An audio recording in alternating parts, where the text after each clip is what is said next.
What did you make of Brandon Moreno's last performance? Did you just watch it this weekend? Shit was mid. Thursday? Yeah, I don't really like. I think I could beat them, in my opinion. People scare me, like that crazy fucking Mexican guy, Lazy Boy. I think his nickname is that fool. That shit concerns me. Like Royval, like people that throw crazy shit. That's what scares me in the flyweight division. Those two last night in the main event were nerds. Those guys are losers. Play with Legos and fucking look like the guy from Seinfeld. I can't. I'm not losing to some nerds. You hit the Mighty Mouse on him, right? You had, it was what, 3 minutes into the first round. You had him against the cage. You had his back. You end up going for a suplex, and it wasn't a regular armbar. You had his leg trapped when you did it. So it was like Mighty Mouse's, but it was different as well. Did you do that in training, or was that just like a spur of the moment type thing?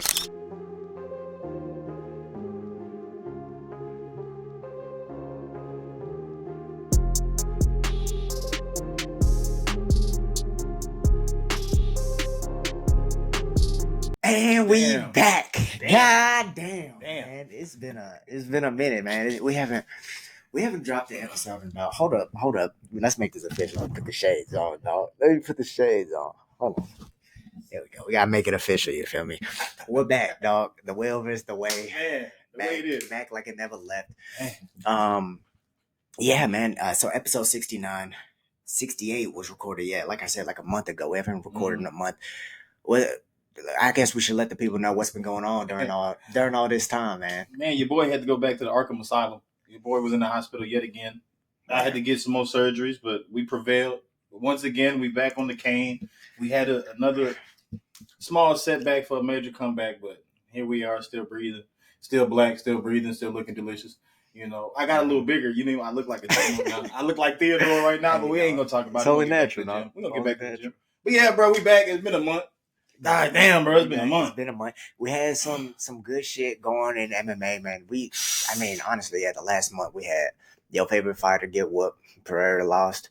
Ilia Topuria vacated the belt. It doesn't seem like it don't last long though.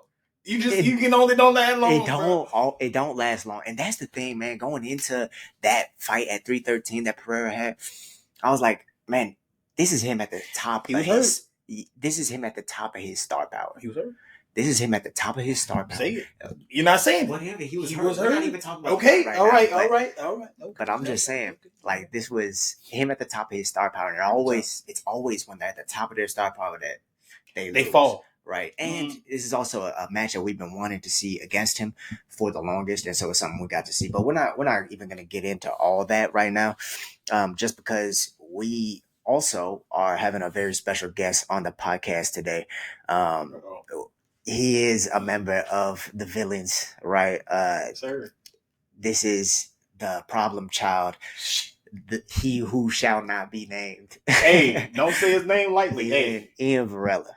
So he's coming off of a big win at Fightworld, and so we're gonna be talking to him today. But yeah, like I said, it's been a while.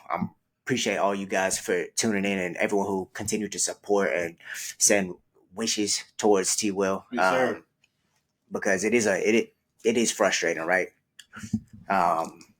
We try to get these things going. We always talk about MMA and all the fun shit that happens and stuff, but then life still happens, right? Smacks you right on the ass. Boy. Yeah, that's what happens. Yes, sir. Oh, I'm about to let him in this now. All right. So we gonna kick the shit for 5 minutes? What, with him? Yeah, for sure. Oh, we talking shit for a little bit. Don't tell me that. Don't tell me that. I see his partner. I seen his partner story. His partner watching the fights with his cat. Yeah. No, cat big as hell. Yeah. That cat big as hell. Yeah. Nah, that cat's thick. It's a big ass cat. I wouldn't want to get in the fight. A big ass cat. I wouldn't want to get in the scrap with that thing. But like I said, we got a special guest who's coming in on the podcast. Yes, and we're going to go ahead and let him in right now. We're talking to the one, the only problem child, Iyean Varela. Yes, sir. Iyean, how you doing, brother? What's up? Can you hear us? No. You guys, or can you hear us? Yeah, I think you can. As now. You can hear Yes, sir. us? Now, since you Hold can, on, we can't hear him though. fuck it. Since you can hear me, We can't hear him. since you can hear me, hey, what's the deal, my brother? Yes, sir. Hey, every time I was just telling him, every time we speak to you, bro, you done freshly whooped some ass. I'm talking fresh. Yes, sir. Yes, sir. Okay, hold on. Let's try to figure this shit out. Real All quick. right. God damn. Had to talk my shit. Hey, talk.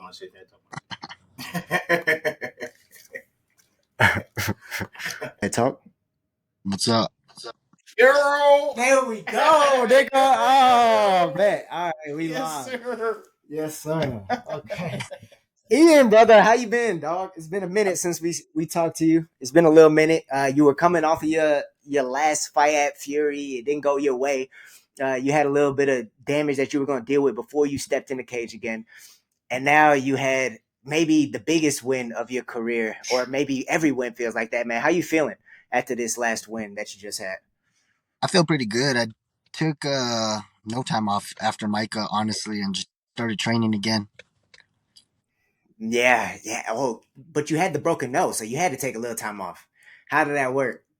I bought this little wrestling face mask thing, and I sparred like basically as soon as I got it. Bro, you're a dog, bro. You're a dog. With Bro. a broken You're a nose. dog. Man, I don't even like wearing headgear though, sparring. Like I feel like the headgear gets in the way of my eyesight. Especially if you have like a broken nose and you're trying to protect it with the bar, right? That's the worst. Like I love the open face if I'm gonna use it, but yeah, how was the training with that? It was bad, like because the first couple of weeks of camp I had it on. So basically was getting hit because you can't see with that thing really because it's covering basically. Was getting hit too much. Eventually, like 2 weeks, I took it off because I got pissed off because I almost got dropped, and then I started that day without it. I just told I told myself I better move my head fast if I was gonna take that shit off. Fact. Damn. Yeah, hey, it's crazy when you have that mindset though going into it, like I can't get hit. Then your body starts listening, it starts reacting, right? But dude, that now okay, so not only did you have a crazy win, because I guess we should give the viewers a little bit of an insight.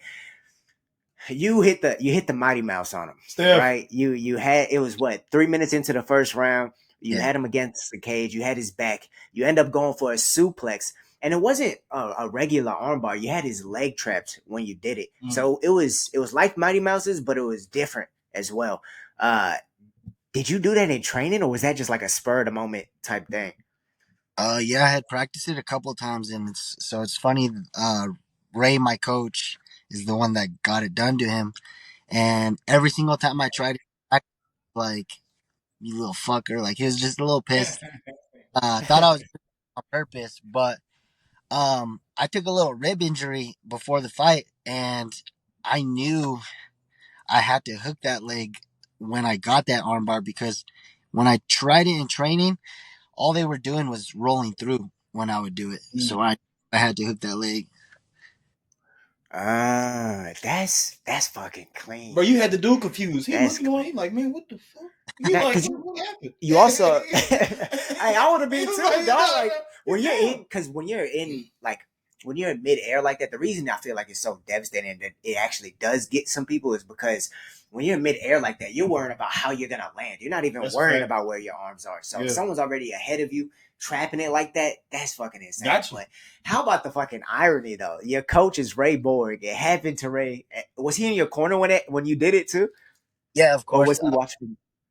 It's still a little funny because people like yesterday at these fights that we had down the street, people kept saying, "Where'd you learn that armbar? Where'd you learn that armbar?" And my coach was just right there, so I was like trying to be quiet, but I'm not. I didn't do it on purpose.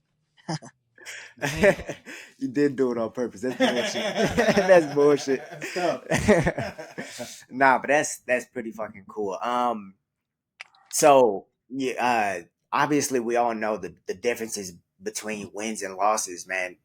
How does it feel to now after a fight, you're not dealing with damage. You got it done in the first round. What's the relief like coming off of a loss and then getting a win your next fight? It was a crazy camp, honestly. Like I took a lot of damage in camp. Broke my foot. I broke not my foot. My two toes, the big toe, and then the one right next to it, and then I like tore some cartilage under my rib. So I was going into it a little injured, but I was so pissed off about the Micah fight that Mm. I was like, let's go, let's go, let's go. We're gonna keep pushing through it. Damn. So your toe. What were we about to say? Yeah, you got a couple knick-knack injuries right now, huh? Yeah, basically, I'm still training through them. Like I'm Yeah. trying to rest. Slash, there's some big news coming, so I'm Oh. trying to. Yeah. Hey, look how God worked. Just keep prevailing. Hey, keep prevailing, bro. Keep That's prevailing, bro. good, but yeah, also you do have to heal between fights, right? It's Because these true. fights, not only the fights, like you said, the training camps is really what takes it out of you, right? Myself, I like, so I fought in January, right? January 12th. Mm. But before that, I was in camp for like 6 months, and I was definitely feeling it after those back-to-back training camps that I did. And I was like, man, I gotta take a couple months off just to regroup. Is that not how you're feeling right now, or you just fucking motivated, nose to the grindstone? Basically, motivated right now. I had to sit down with my manager and Ray, and I think the UFC is right there, like 2, 3 fights away. So I'm Mm. pretty. And after this, like I was gonna quit if I lost this fight, and What? Really? I just like held myself to a super high standard this last fight, and Feel you. the guy fought for Fury. The guy fought some good names in my opinion. Um, Yeah. I thought I wanted to hold myself at a higher standard. I went up a weight. I literally wanted to like do everything I could to have the best camp I can because I was gonna quit if I lost. Mm. Man, and this one was at 135. Correct. Yes. So how'd you like the weight cut in this one compared to dropping to 120? Obviously better, but Yeah. It's honestly more fun. It was more fun this camp. Like I was more relaxed because 25 sucks. Like yeah. I'm going to fight back at 125 probably next, but Oh, the I'm weight cut sucked. already Damn. The weight. like uh, Okay, all right, but and you said that you were gonna quit after this. As a matter of fact, the last time we talked to you, you were not. You were actually saying you were gonna quit after your last one too, because you said that you just had like fallen in love with like teaching and yeah. just living the life of a teacher almost, and hanging out with the kids and things like that. Um, is this kind of? Do you think this is like a constant theme or something you're always battling with, or where do you think that stems from, man? One, I don't like to lose, and losing just sucks. So like when I lost to Micah, I thought like life was over, which it wasn't. But I started to. I think that fight that I just had showed me like that I sort of belong in the sport. Like I wanted to quit because one, I lost, and two, I didn't think I should be there. Mm. Mm. You didn't think you should be there just because based off of your previous performance. Yeah, I thought like one, I thought like if I lost twice in a row as a pro, it wasn't gonna look good. I had took a step back and fought out here, and I didn't think Right, because like you fought for lose- Fightworld this time. yeah, I didn't think I should lose at home. There's just a lot of pressure on this last one.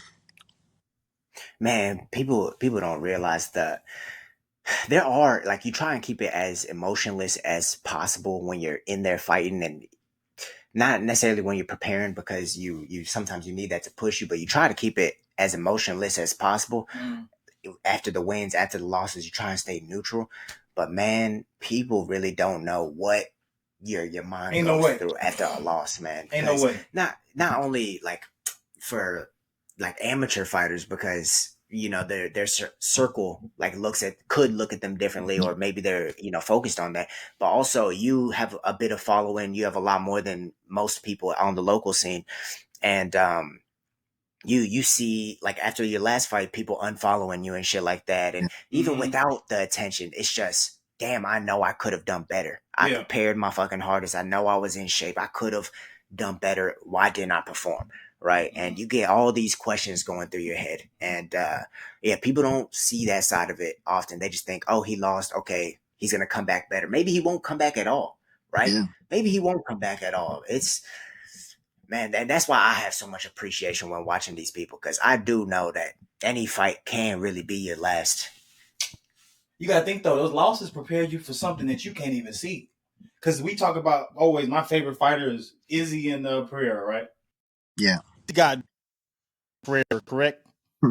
His whole life, his whole lineage, every time he's seen Pereira, he's been getting dropped. That last time he got dropped in UFC, he came back that second time, made his name forever, killed Pereira. Pereira was in the ring, figure out what was his. You know what I'm saying?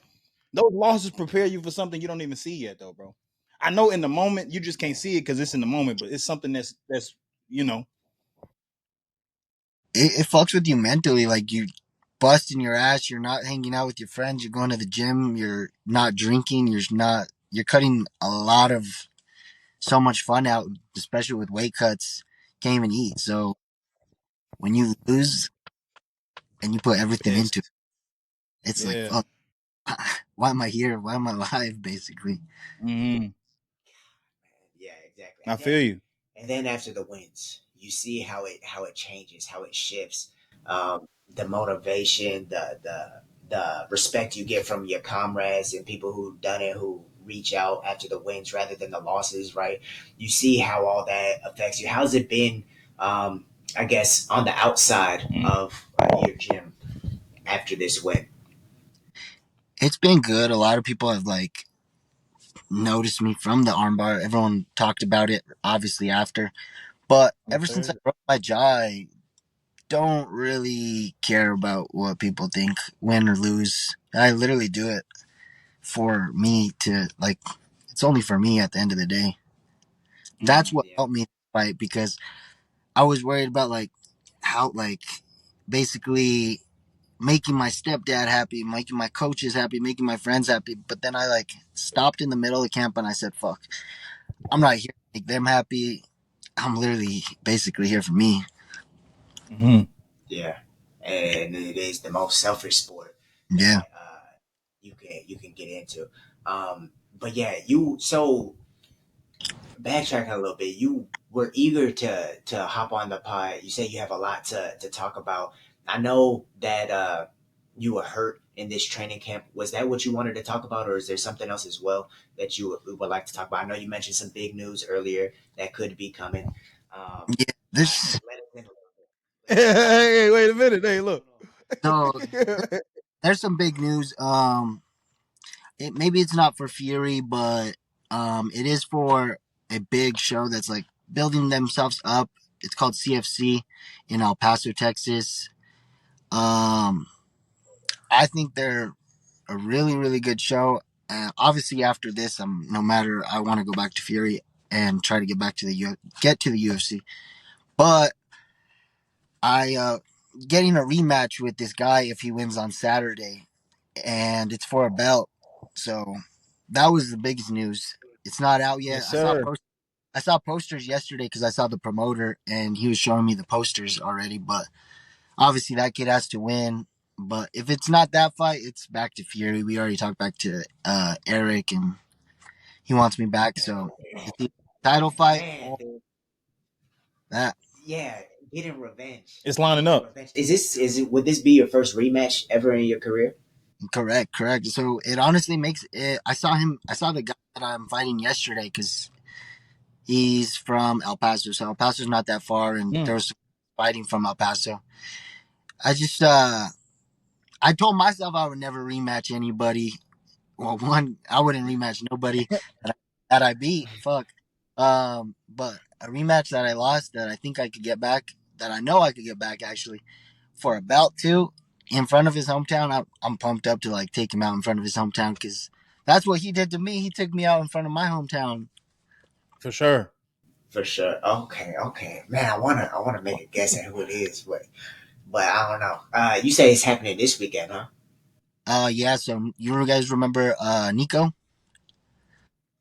Yeah. Nico, that white yeah. boy? Yeah, Yeah. that crazy white boy. Yeah. And he's fighting this week as well. He's making a little return back. He had a tough fight last fight, and we're basically all going out there and basically hanging out. He's fighting, and then at the end, if homeboy wins, that Hakobo guy, I get to jump the cage and fucking square off with him. Yes, sir. Yes, sir. Okay. Yes, sir. Yeah, get your little hype going. Come on now, let's figure this shit out, dog. Let's run that shit. I was surprised. I was surprised the promotion was all up for it because the promoter's his coach. But Oh, really? Oh, snap. he was pumped for it. He was like, "Fuck yeah, just jump the cage. Don't start too much craziness." But we're gonna sell. Yeah, it helps the both of y'all, man. Y'all It's sell gonna push more, it. Y'all sell Yeah. more.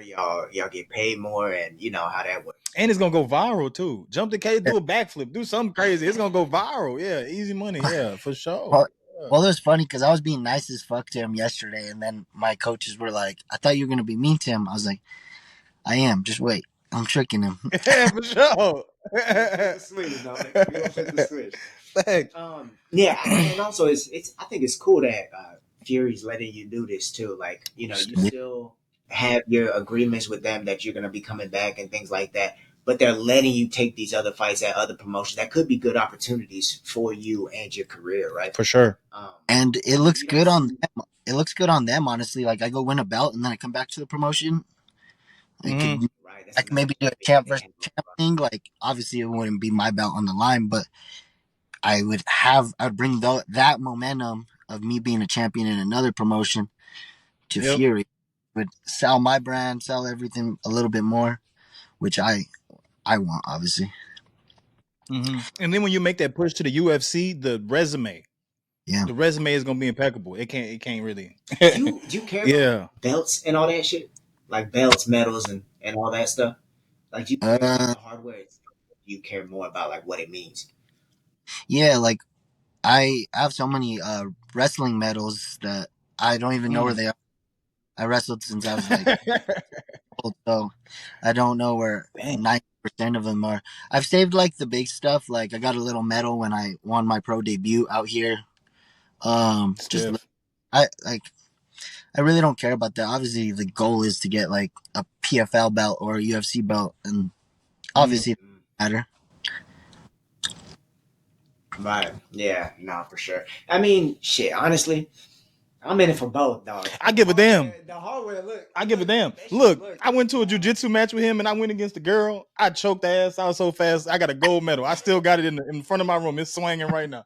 Every time I see it, I slap it. Look, proud. I'm proud. Shit. Damn, bro. Especially when the belts are like thick. Shit. That thick gold or that thick solid. Yes, sir. Yes, sir. I think the best belt, like what looks the best in my opinion, is that one championship. But it's about how much you compete. Like you said, you've been doing this for how long? Like forever now. Like it's crazy. If you walk in my room, I have like a couple medals and a grappling belt that I won and stuff like that. Majority of my shit that I got hanging up is like all the kids shit that they made me, like you're the best teacher ever, shit like that. That shit I hang up. For sure. Belts and medals just are in the storage unit. That's stiff. I feel it. Because you ain't ready to look back yet anyway. Yep. Exactly. None of that matters yet to me. None of it. I don't care about any of it yet. Right.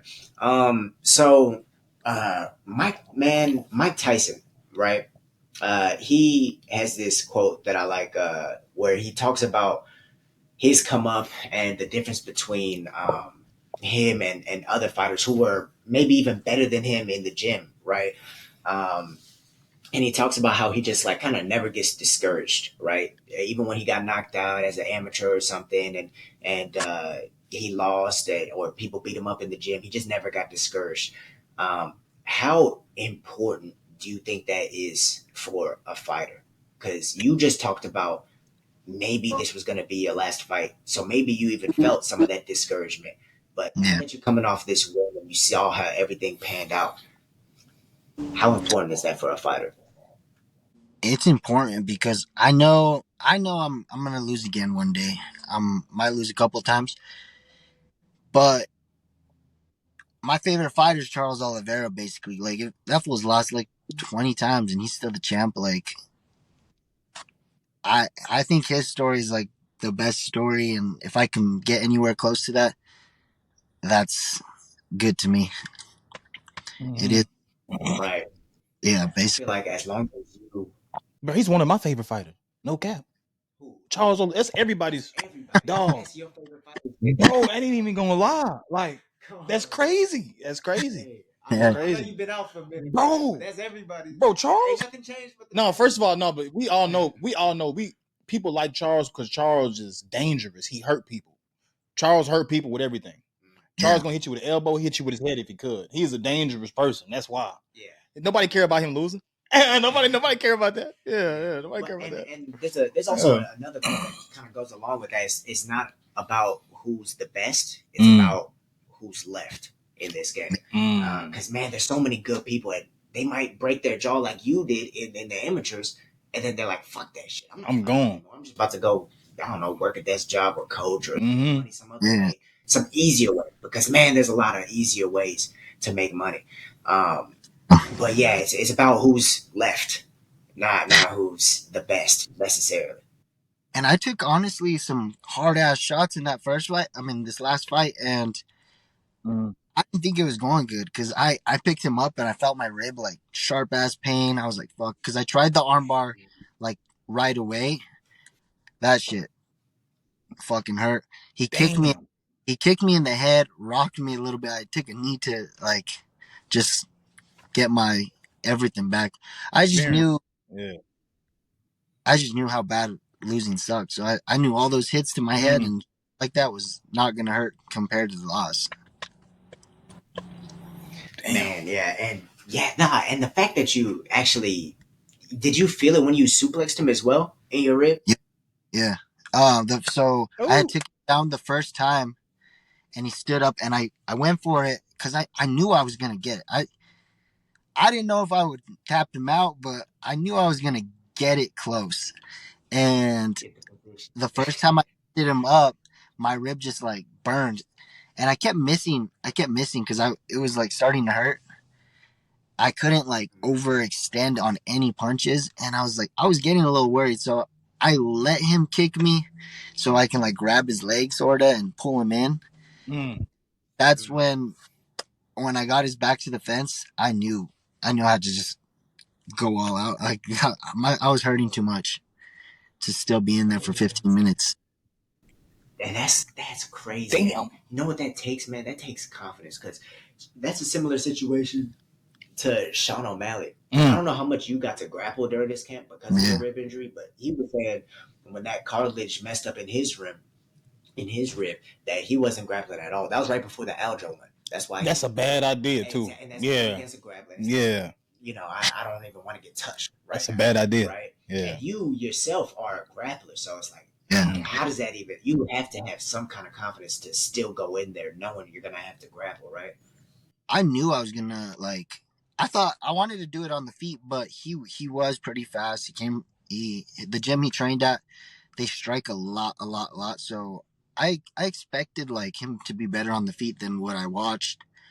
But when snapping some of these kicks, that's when I knew I had to take it to the ground. I was a little worried because the side of the pain, but it's cool because I got hurt like the last training like session, like my last sparring round is when I got hurt the week before.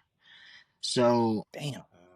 Obviously you don't really train too hard in fight week, and I really didn't know the extent to it. It was hurting when I would sneeze or like cough, so I was a little worried, but I just knew I was gonna have to go in there and hope for the best. No. They're tough to heal. Bruh, I dealt with ribs with football. Like, can I tell you something? This is just off camera. Look, them ribs, you gotta take time. Them ribs, them suckers soft. Look, them suckers, it take a minute, bro. It sucked so bad because I knew it would hurt to sneeze and cough, and after that, I went out to the back, and Nico hands me a fucking blunt, and I go, dude, I couldn't. I was like hurting on the floor because how bad my fucking side was hurting. It took me a couple like weeks to even like. It took me like a week to. I'm barely smoking now. I'm telling you. Hey, shout out Nico though. Shout out Nico. After the fight or before the fight? Fuck, it was hurting to come so bad. And you said that this was before the fight? No, after. I would never do that before. Oh, Okay. Okay. You need to, look, I know, man, get your bearings. Man, get you some ass. You know what I'm talking about? Slap something on the ass real quick. Tell her to leave. Get you some relax. Cause look, them ribs, you gotta let them suckers. You gotta let them suckers go for a little bit, bro. Cause if you keep messing with them, they're gonna keep hurting. Yeah, I haven't. Yeah. I haven't really grappled since the fight. Obviously, I just been going to practice and striking, obviously, but I haven't tried to grapple. Just stay off as much as possible. Because when are they trying to do this next one for? This was July 5th, so I got some time. Yeah, but it's gonna be for 5 rounds, so I want to be in the best shape. 5 rounds scares the shit out of me. And this is at 25. Yeah, that'll be for 25 for sure. So wait, and this is gonna be in Texas. It'll be in El Paso, Texas. I don't know if you guys know where that is. Hey, we might just. No, because we gotta fire up. I ain't gonna lie, that was high as dog shit. That was high as dog shit. Fact. You guys know a little bit about El Paso or no? Man, nah, I ain't been out there. It's like a little Mexican little rundown, not rundown, but it's a little nice town. That sound like a good party to me. There is a lot of hot girls there. Is the thing, really? Like Latinas, because it's close to Mexico-ish. You can cross the border. Man, look, nah. Man, look, Ian, I ain't gonna lie, bro. I was dating a Latina woman one time in college, bro, and then I snuck in her house, and bro, she told me to go in the closet. The dad was knocking on the door, bro. Came with a pistol, but I was in my drawers, bro. I ain't gonna lie. Ever since then, dog, I've been real scared, dog. Their dads don't like me, bro. Their dads don't fuck with me, bro. He about to shoot my ass. I ain't gonna lie. No, it's crazy. I've been talking to a Latina right now. I think it's not good, bro. Fine as bro. I ain't gonna lie. Latina women, black women, they talk a lot, but Latina women, they love you. She's like a big old baby. I be in there just yeah. So Latina women, you think are your favorite? Damn near, I ain't gonna lie. And Asian women don't say shit. They just look at the wall. They just Asian women don't say a fucking thing. They just look at the wall. They just look good and they don't say shit. Shit. I don't like Asian women. No. Dude, I'm surrounded by a bunch of Mexican Latina girls out here. For sure. I don't see too much Asians. Till they get mad. Till they get mad. Yeah, till they get mad on me. She's the only one that tells me to be quiet. I run my mouth to everybody, but she's the only one to tell me to shut up. On me, yes, sir. Maybe I'm just gonna listen this time. All right, but back on that confidence, because confidence, like you get that from your preparation, but then you got hurt in your preparation. But even coming off of your last one, like how was your confidence going into it? Like, do you think you were at a high confidence level, or you think you were just like, it is what it is, whatever happens? A lot of my life it is what it is, whatever happens. But I was so confident during fight week. I didn't get scared, which I usually get so scared. I just felt so comfortable. I had family fly in. I think just the being home vibe. I hadn't fought at home for a while. I was fighting for Fury. I think just having all my family fly in, friends were here. There was like no way I was losing. And I knew Ray told me basically, he said, you had a war with Micah. That warrior is never going to leave you. Like that war that you had never leaves you. So basically, if shit gets rough, remember you're a warrior at the end of the day. That shit's never going to leave you, what you did. So if you have to dig deep. Certified too. Stamp. You know it's there. Yeah. Facts. And That is what fucking experience is for, man. That's what going through these amateur fights, going through these local pro level fights before you get to the big show. That's what it's all for. You know who you are. And I think, man, MMA fans compared to boxing fans, I think they understand that way more, man. I think they understand what a loss actually means rather than in boxing. If you lose in boxing, it's done. It's Yeah, over. facts. You're a bum. Facts. You're a bum. Facts. But Facts. you Facts. lose in MMA, like there's context behind it, man, and that's what I love about the MMA community, like rather than in the boxing community, because man, everyone who talks about boxing, the worst thing about boxing is the media. That's the worst thing about boxing. Cause it's just a bunch of people who don't know shit. And they never fought before. They never fought before. Yeah. They don't know. Yeah. In MMA, you get a lot more people who actually like train and know what they're talking about. But shit, talking about, decompressing a little bit, talking about everything that's been happening, though. I know you saw his favorite fighter lose. Oh, here we go, bro. Here we go. What you think about that fight with Magomed and Ankalaev? Here we go with this bullshit, man. I've never been an Izzy fan. I think he's on his like downward spiral right now. I think a lot of guys are. I think Volk is. I think a couple guys are. I think sadly there's this new generation. Like, dude, there's some scary people coming up. Like those fucking crazy fighting nerds. You see that dude barking for no reason? He's like, The glasses? Like, what the fuck is wrong? That type of energy, like that guy. Yeah, great. Facts. And I mean, the thing is like this is the style that we all thought could be Pereira, right? This is the person who's gonna force him to wrestle. And yes, he defended all the takedowns. And people will say that, but it's like, was he actually trying to take him down though, or was he just trying to hold him against the cage, lay on his arms, and beat him up? Right? There's multiple strategies that you could use, but man, Pereira is 37 years old. Yeah, that too. Pereira is 37 on his some LeBron shit, bro. But he did really whoop weight, which helps him. First of all, and he got that girl famous. You know that girl that be walking around? Noah says she missing a chromosome. What's her name on Instagram? Nina? Oh, no, yeah, no. Yes, no. Yeah, Sean Strickland slapped, and then Alex walked in. Alex whooped that ass, and then now that's Alex's woman. Nah, look, hey, I'm telling you, he runs the UFC right now, bro. He don't want to admit it. Dude lost, and he's still him. Yeah, I just think I agree with that because homeboy that he just lost to he won't sell tickets ever. He won't sell. He will not sell. Yeah, Dana wasn't happy when that decision got read. Yeah. But all right, let's go ahead and move into the Trippin or Willin section for a little bit. Because Alex Pereira thinks he won that fight. So the first category will be that one. You think he's tripping or he's willing for saying that he won that fight against Magomed and Ankalaev at UFC 213?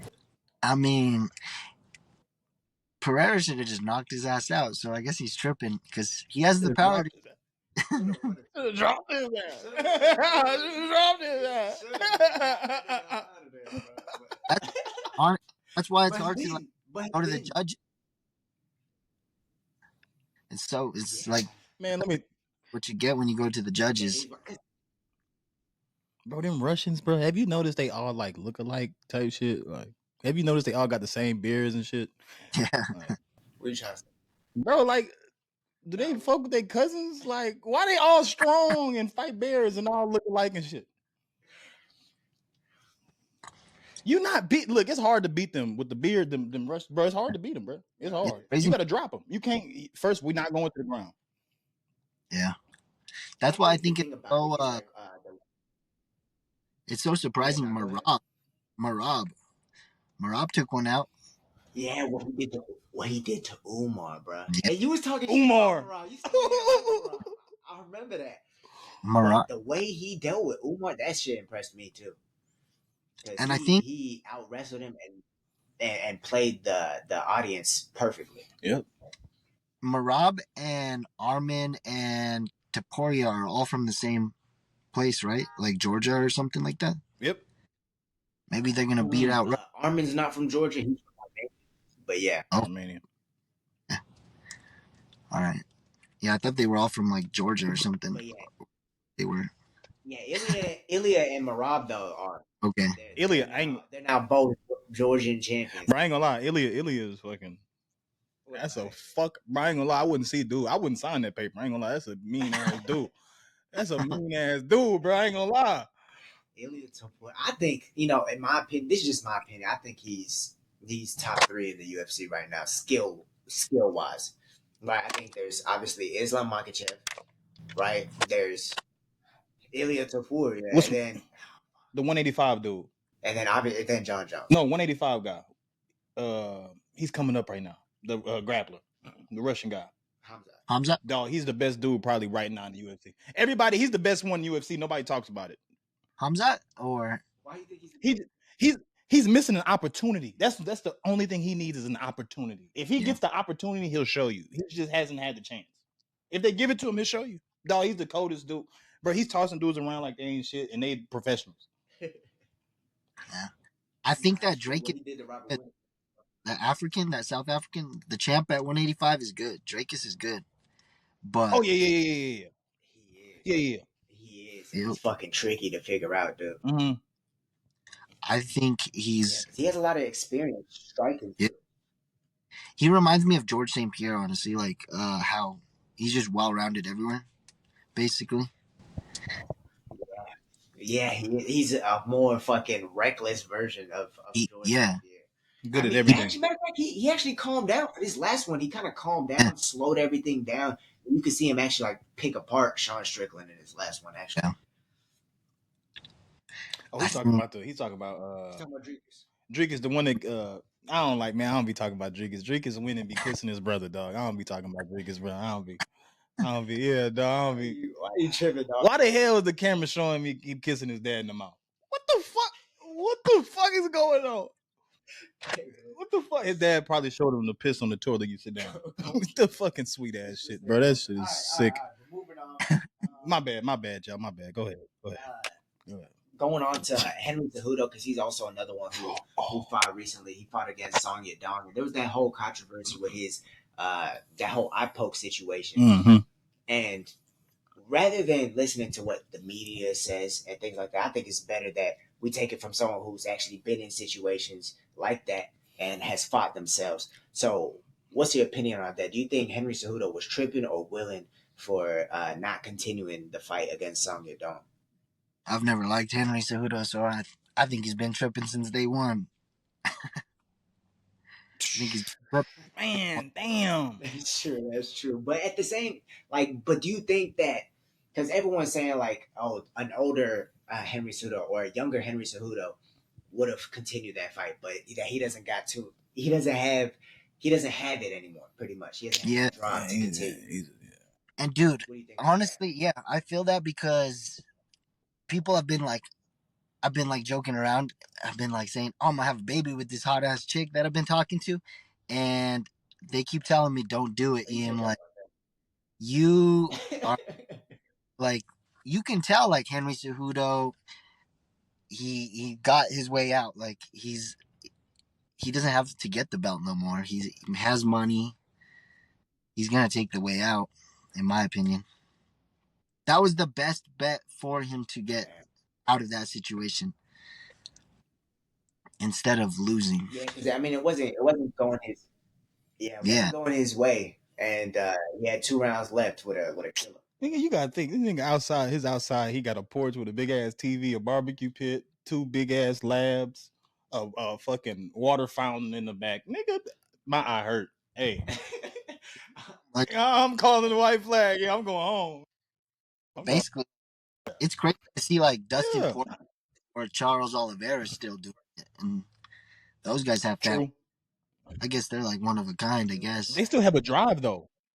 Dustin's done. Well, Dustin's done. He's about to have his last one. Dustin's done. That whole lightweight division is kind of crazy right now because Dustin is going to be his last fight. Corey Sandhagen.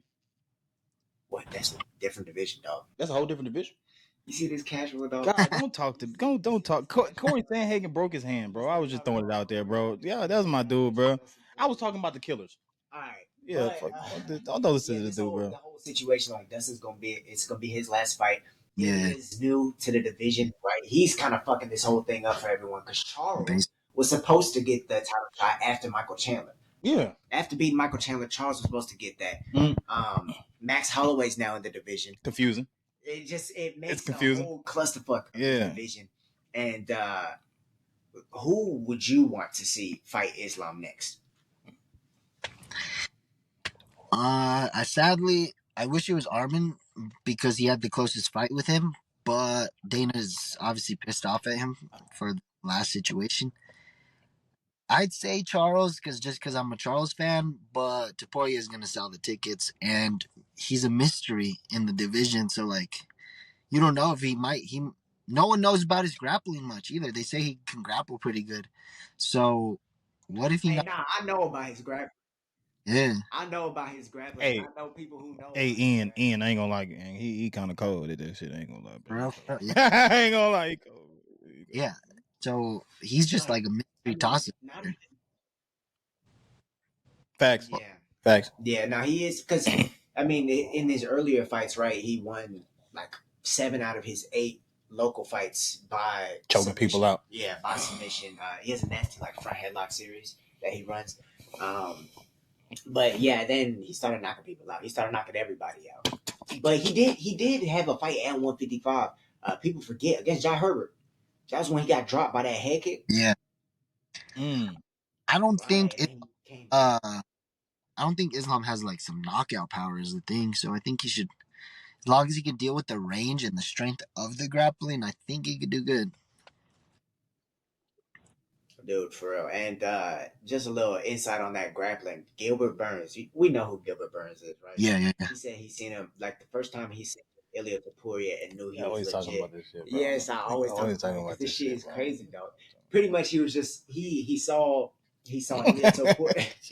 He already seen how it plays out, dog. He saw him wrestling with the Dagestan. He saw him ragdoll them and holding his own and everything after knocking out 4 of Gilbert's teammates.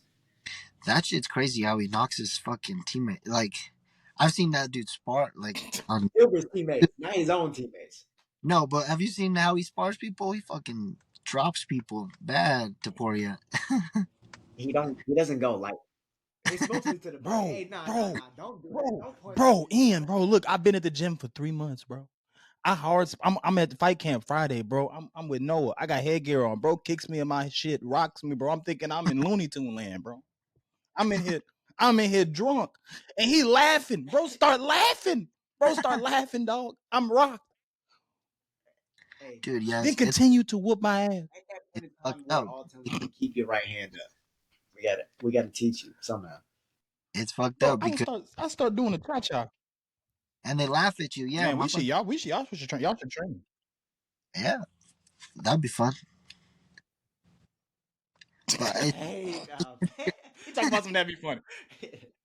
Yeah, for sure. No, we definitely gotta make that happen. Okay, but getting back to you, your coach. Matter of fact, yeah, your coach Ray Boyd. He just sign a fight for the GFL, right? That new promotion coming up. He's supposed to be like fighting Marlon Moraes, right? Yeah, correct. So he's that whole promotion's like in a little toss up. Not too much people know what's going on, except the people that are obviously getting contracts and signing to them. It's like all these other promotions. I think I think they got a lot of money from somewhere and they're gonna pay out and not like it's sort of like Eagle FC basically. Like I think they'll do a couple shows and then ride out into the sunset type of deal. Okay, and I mean, yeah, that's what a lot of these promotions kind of don't understand is that your first however many shows, you're probably gonna lose money. Like you need money to get into the fight business, and then you're probably gonna take losses on your first few shows, and you'll be lucky if you broke even, right? So it isn't just some quick cash grab, but how does that change everything that is gonna be going on in the gym? Because like we just mentioned, fighting is a selfish sport, right? He's your head coach. When you're getting ready for a fight, you can't always put all the focus on all your students, maybe like how you were beforehand, right? So how do you think that is gonna work, or how has that been working so far?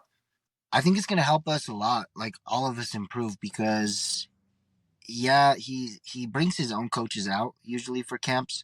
So one, we're gonna have some new coaches, basically like his coaches, running some stuff, which will help us in ways. Obviously he's locked in now and like basically beating the shit out of us, so that's gonna get us a lot better. And just having like, a camp sort of, he's like basically my weight. Like he's a little chunkier than me right now, but um, me and him basically have fight close to the same weight, 135. Um, he's basically the best partner I can get. He fought for the title. He's still competing at the highest level. I think it's just gonna help us grow. He's already told us that he's still gonna run practice how it is.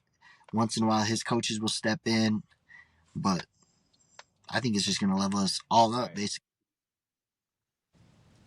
And I think something that's also really important about that, because I like how you kind of took a different avenue. Some people would be like, I feel like he'll focus on me less, but you I feel like have the right mindset, because dude, it's a privilege to get to watch these higher level guys get ready for a fight. That's a privilege. I me myself, I had a really really good pro fighter come in, Jomar Pak. He actually fought for Fury. He fought 3 times for them. All were like he headlining the card, right? And dude, just watching him prepare got me so much better because of the way I saw him do it at the professional level and at the high one of the highest levels too. And Like you learn that stuff. all adds to your game, right? Yeah, you learn stuff from that too. Like just watching these professionals. Like I'm early still in my career, but I'm learning still. Obviously, there's so much to learn in this game. So it's nice to see someone at the highest level how they do it, basically. Right. Yeah, no, for sure, man. There's so much to take, so much to fucking learn in this game, and it's never ending. Um, okay, before we uh before we get into something else, um, I want to go back to your fight, because last time we talked, you said that in between fights was going to be different. You were talking to Ray, and y'all were talking about how y'all got to stop blowing up in between fights and stuff. And you took this one at a higher weight class, so maybe you had a little bit more leeway. But how has been the after camp for this fight? I know you got to celebrate a little bit, but Yeah. how's So it been? The last. the part of the 135 last camp was because I thought it was going to be my last fight. I wanted to train my hardest. I wanted to have the most muscle I can on me, not worry about cutting too much weight.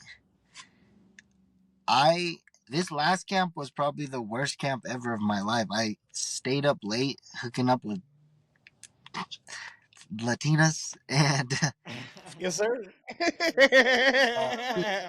I did You had a little I bit did talk. shit that I won't do ever again, but I was I tried a little bit of Topuria, drinking some wine in between sessions and shit like that. I Yes, I sir. feel relaxed camp this time around, and I wanted it to be like that because every camp, as you know, is so stressful. Like leading up to the day, I told myself I wanted to have fun with this. That's why I did it at 35. I didn't cut weight all the way until the fight week. I hung out at like 156, what I usually hang out at, all the way up until fight week. I ate Damn. I ate like shit all the way up to fight week. I just told myself, That's all right, crazy. That's wild. I'm gonna make weight. I trained my ass off. So like besides all the bullshit that I did and fuck around, every time I told myself I was in that gym, I was gonna bust my ass until I threw up, passed out, or was bleeding dead. I I think it helped just enjoying camp. So camp changed, but camp's gonna be And different. that What was it? For sure. okay, good, good. But I don't think it's bad to enjoy the camp, dude. I think that's actually one of the most important parts of it, bro. Like everyone, because it's so serious, it's so stressful, and honestly, stress also helps you keep on weight, right? When you're Mm. when you're supposed to be getting down to weight, right? But that's actually something I did in my last camp too. I just try to make it more fun, make it more enjoyable. It doesn't have to be this there. Either way, I'm gonna go and I'm gonna fight, right? But yeah, try and be more professional. That's kind of that's. I feel like that's a part of just being professional, making it fun for yourself, making this it's something that's able to be repeated. And I didn't want to like take away from my like fun because when I trained for Micah and Emerson, I did not hang out with nobody. I locked myself in my room and go to the gym. That's the only two places I went. Didn't hang out with no chicks, nothing. Had zero fun. This time I took edibles all the way up until night of. I got, I got super high like night of on some edibles. I I didn't know it was my head. I thought I was gonna get my ass kicked because I was not taking it too. I took it serious in the gym, but I was like, fuck, maybe I deserve to get my ass beat tomorrow. I literally just took a handful of edibles. Oh no. I'm like, fuck. All right, let's see. It's really, Let's see how this shit play out, dog. Let's roll the dice. I do have a question though. I do have a question. For you professionally, whenever when you make the UFC or anywhere you wanted to go, would you rather fight at 135 or 125? Knowing, just to add on to that, knowing what you just went through this camp and how you said you wanted to have that extra muscle on you. Yeah. What would be good for you? My family wants 35. The girl I talked to wants 35, but I'm gonna get to the 35. If you look at the UFC, you got Corey Sandhagen, like you mentioned, Sean O'Malley, Marab, Facts. Figueroa, Cody No Love still up there. Like all these crazy people. I don't want to fight those fuckers. Sean O'Malley's tall as fuck. Marab's weird. On me, bro. On me. Marab's weird. Omar would probably eat me 125, dude. I don't see, as long as I can figure out me being strong enough on fight day, is how, like, if I can figure out how I felt at 135 and 125, which is, I don't know if it's gonna be possible. I don't think people are gonna beat me at 125 is the thing, and the division sucks in the UFC. So I personally tell everyone I'm gonna try to get to the UFC at 125. Maybe do 1-2 fights and then screw them over and tell them I'm going up to 135, and then just ride out into that. That is my plan. For sure. You're not wrong about 25 because they've been having the same champions for 10 years now. Brandon Moreno and fucking Figueroa dip. So it's Brandon Moreno and the dude Pantoja. Pantoja's a monster, but Pantoja old too. Yeah. Pantoja's fucking good, man. Pantoja. I think he gets enough credit for everything because the thing is, he beat the division before he even got the belt. So that's damn. That's why it's like his run is kind of seeming repetitive because he's beating the same fucking people again, except for that Kyle Sakura kid. What did you make of Brandon Moreno's last performance? Did you just watch it this weekend? Shit was mid. Yeah, I don't really like. I'm not in, like, I think I could beat them, in my opinion. People scare me, like that crazy fucking Mexican guy. Lazy Boy, I think his nickname is. That fool. If the one who got dropped with a backflip. that shit concerns me. Like Royval, like people that throw crazy shit like that. That's what scares me in the flyweight division. Those two last night in the main event were nerds. Those guys are losers. Played with Legos and fucking look like the guy from Seinfeld. I can't. I'm not losing to those guys. I hate. I can't. I'm not losing to some nerds. Hey, I say he was playing with Legos. It's crazy. Hey, playing with Legos is crazy. The last and only nerd to beat me was that Sebastian kid. That Sebastian kid's good as fuck. I don't know if you know who he is, Noah. Oyavides. That guy's been. Oyavides, yeah. I heard a little bit of it. I'm trying to rematch with him, but hopefully he's not gone by the time I'm back. Because I fought him on a week's notice. Yeah, So. and I'm sure even if Oh, damn. for that was your last amateur fight. You fought him on a week's Yeah. notice, and I honestly, I'm sure that y'all will probably see each other at the next level too. So, But I think no need I'm to gonna fight. rush that. I think I'll fight Michael or Sebastian again, like for a contender series or something like that. That's what my coaches think. Dude, they've been feeding these fools at Fury. What the? Right. It pissed me off. Micah's fighting a guy that's 1-8. Sebastian just fought a guy that's fucking like 3-10. I'm over here still fighting scary ass What? people. Yeah, Fucking piss dude, me off. they you'll see that a lot actually. Out of Fury, they do that. Like, They when just they're- giving them when the they're wins. when they're trying to push people. Yeah, they do that.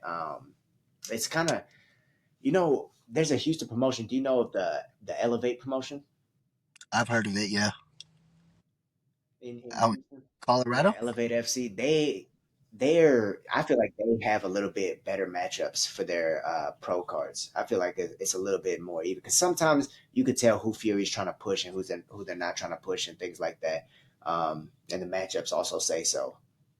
Yeah. Honestly, I would have been fighting for Fury like sooner, but they want me to fight like fucking 7-0 guys and champions. But I'm after watching them build Micah's and Sebastian's record, I'm like, fuck that. I'm gonna build my record. I'm not even fucking taking easy fights is the thing. I'm just gonna Hey, I'm give me my shit. I'm fighting whoever people offer me first. I'm not gonna fight a fucking 7-0 or 7-1 guy that just fought for the belt right now.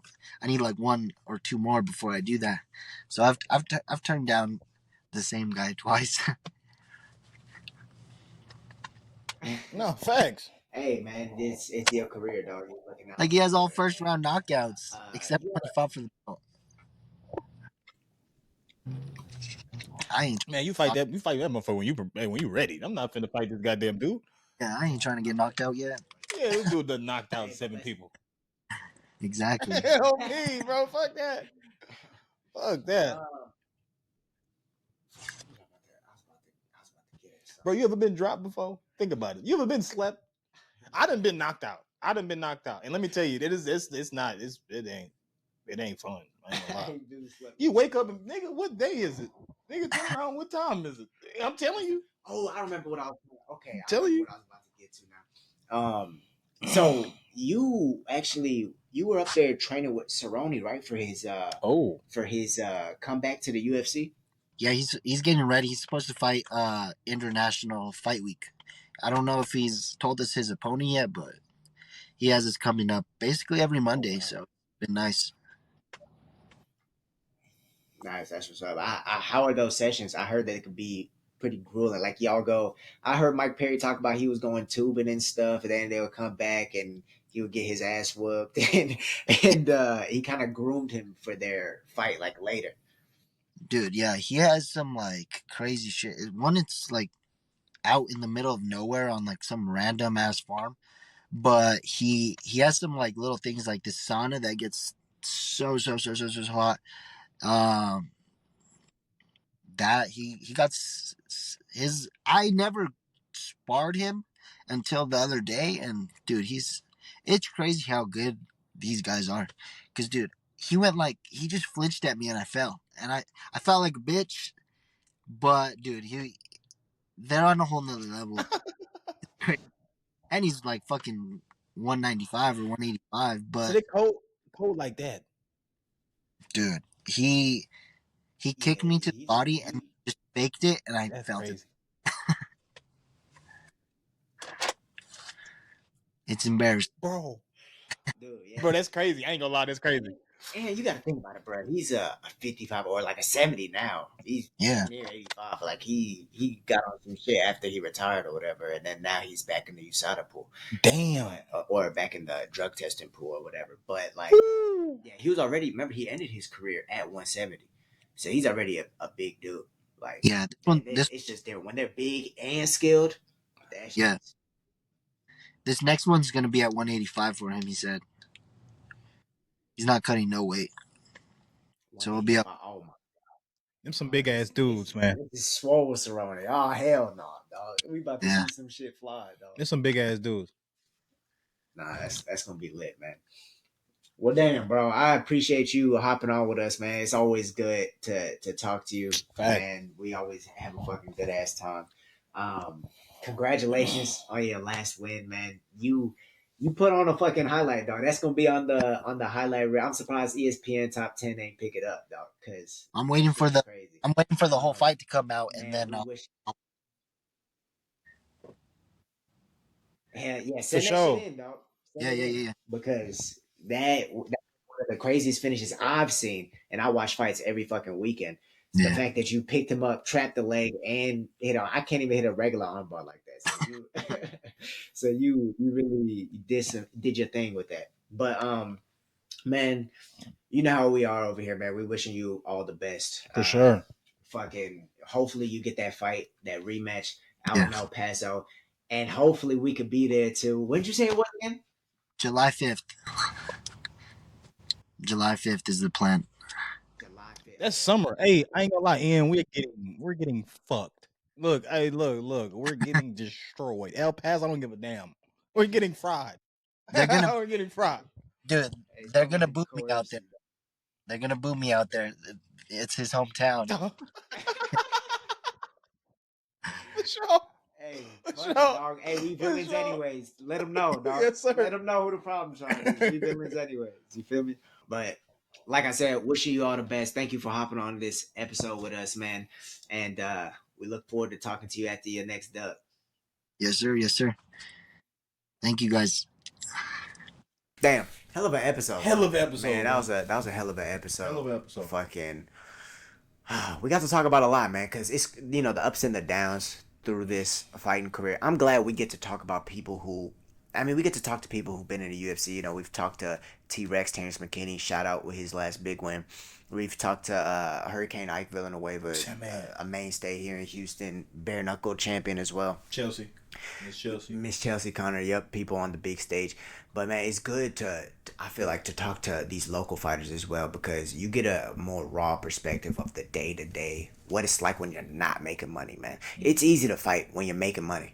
It's easy to fight, right? Like, you just gotta be wanting to put the work in to not get your ass whooped, right? That's easy.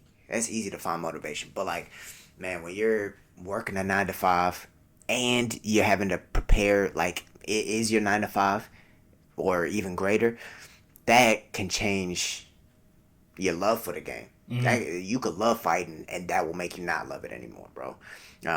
Just like for me, whenever football kind of became more like a job, and I had to do school and do football. Hated that shit. Bro, it made me fall out of love with playing football. Like now I would love to go play football and stuff like that. But I needed a break, right? Type shit. Nah? Not like professional or anything. Well, if a white man came to me with a helmet and said he hit the other nigga, you never do that shit again. I'm just talking about with your homies playing like 7-on-7, like, like flag type If shit. a white man walked to me with a goddamn helmet and said hit Ricky over there, you got me fucked up. That was the dumbest shit. Now I'm in the house shaking and shit. It's the fucking stupidest shit I ever did in my goddamn life, man. Chill out, dog. Nigga, look at my leg. Nigga, the back of my ass is on my leg. You think I go play football again, nigga? I don't give a fuck about no goddamn leather football, nigga. The back of my ass is on the front of my leg. And it still got hair on it. Nigga, what? You did football? I said me. Okay, my bad. I had to get that off my chest. My bad. That was deep inside me, dog. I had to let it out. My bad, dog. Deep inside you? Dog, that was deep, bro. That feel like I took a shit. How deep was it? I feel like I took a dump. I didn't about to wipe my ass after that statement, bro. That was crazy. I feel good. Shit. It was deep inside you. Damn, pause. Good Yeah, to know. all the way. Good to know. Damn. Good to know. It was deep Pause inside that, you. y'all. No Diddy. Damn, that felt good, bro. A leather football. That's hanging in there, drooling. That choked on my gum, dog. All right, let's finish out this episode. Yeah, my bad, bro. Fucking kill me. My bad. But Yeah. So I lost the love or whatever because it just got too serious or whatever. But I'm glad he's still in love with it, finding new things to learn every day, new things to look forward to, and everything. It's always good talking to him. And y'all could be looking forward to some more guests that we're gonna be having on the podcast. We already have a few in mind that we're gonna have on the podcast that we're supposed to have before everything happened, and man, y'all gonna love it. So let me know any people that you guys want to have on the podcast. That could be a coach, a fighter, or just someone who loves martial arts. And leave that in the comment section down below. Don't forget to like, comment, and subscribe to the Will vs. the Way. We're back. Episode 69. We out. Willin like a villain. Hey, y'all. Hey, fuck the Patriots. Shout out Dak Prescott. Hey, we don't. Hey. I'm cutting that shit out. What's up, villains? New episodes of the Will vs. the Way Uncensored MMA podcast drop weekly. Make sure to check out our most recent episodes and latest interviews that we've had on the channel. Thank you guys for watching, and don't forget to subscribe.